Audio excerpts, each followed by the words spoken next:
ಕೇಂದ್ರ ಸರ್ಕಾರಕ್ಕೆ CM DCM full demand. ಬೆಂಗಳೂರಿನ 3 ಯೋಜನೆಗಳಿಗೆ ಕೇಂದ್ರ ಸರ್ಕಾರ ನೆರವು. ಭದ್ರಾ ಮೇಲ್ದಂಡೆ ಯೋಜನೆಗೆ 5,000 ಕೋಟಿ ಬೇಡಿಕೆ.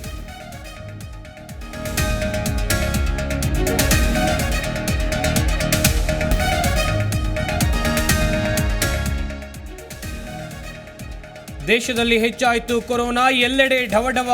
ಕೇಂದ್ರ ಆರೋಗ್ಯ ಸಚಿವರ ಜೊತೆ ವರ್ಚುವಲ್ ಮೀಟಿಂಗ್. ರಾಜ್ಯದ ಸ್ಥಿತಿಗತಿ ವಿವರಿಸಿದ ಸಚಿವ ದಿನೇಶ್ ಗುಂಡೂರಾವ್.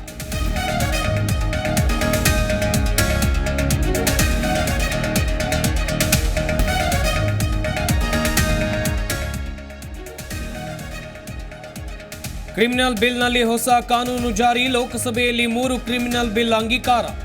ಧ್ವನಿ ಮತದ ಮೂಲಕ ಕ್ರಿಮಿನಲ್ ಮಸೂದೆ ಅಂಗೀಕಾರ.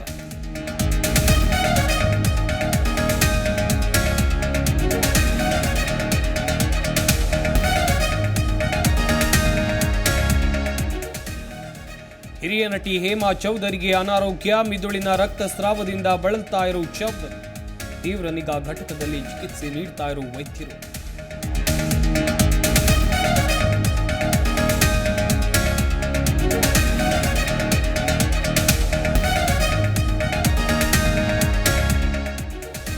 ಕಮಲದಳ ಕ್ಷೇತ್ರದ ಹಂಚಿಕೆಗೆ ಮುಹೂರ್ತ ಫಿಕ್ಸ್. ತಡರಾತ್ರಿ ಬಿಜೆಪಿ ಹೈಕಮಾಂಡ್ ಜೊತೆ ಜೆಡಿಎಸ್ ನಾಯಕರ ಭೇಟಿ.